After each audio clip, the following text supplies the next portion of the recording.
Bonjour à vous. Voici une vidéo qui nous permettra de revenir sur des points que nous avons vus lors d'une précédente formation.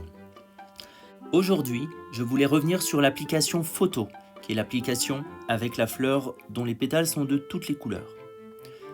Cette application vous donne accès à l'ensemble des photos qui sont enregistrées dans votre iPad. On l'appelle la photothèque. Dans la photothèque, vous allez retrouver l'ensemble de vos photos en parcourant de haut en bas. Vous pouvez les classer par année, par jour, par mois éventuellement. Dans la colonne de gauche, vous pouvez sélectionner vos photos en fonction des lieux, de vos photos favorites, des photos les plus récentes, ou bien en fonction des types de médias que vous allez utiliser, comme par exemple ici, vous recherchez des vidéos, des selfies, des portraits, des captures d'écran et ainsi de suite.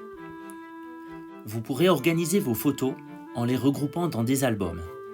Par exemple ici, j'ai plusieurs photos qui sont en relation avec la géologie.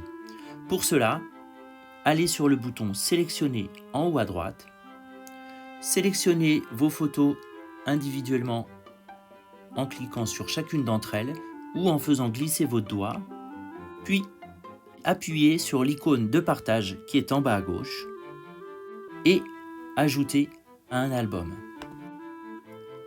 Si vous souhaitez les ajouter à un album existant, il suffit de sélectionner l'album.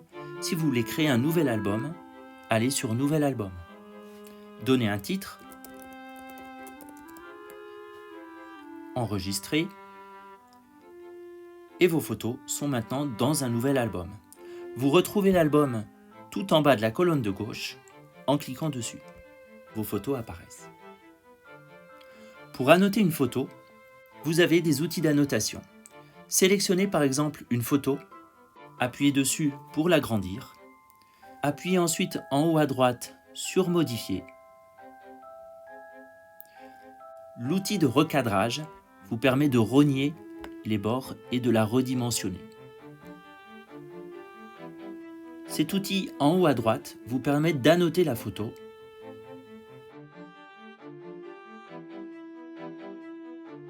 La palette d'annotation apparaît. Vous pouvez la déplacer à différents endroits de l'image. Le premier outil est le stylo. Vous pouvez sélectionner l'épaisseur du trait et son opacité.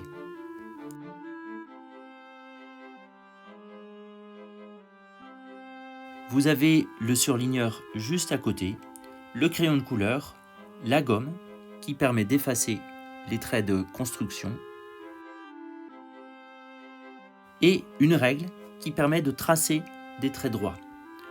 Vous pouvez changer l'inclinaison de la règle avec 2 doigts et ensuite tracer des zones en particulier.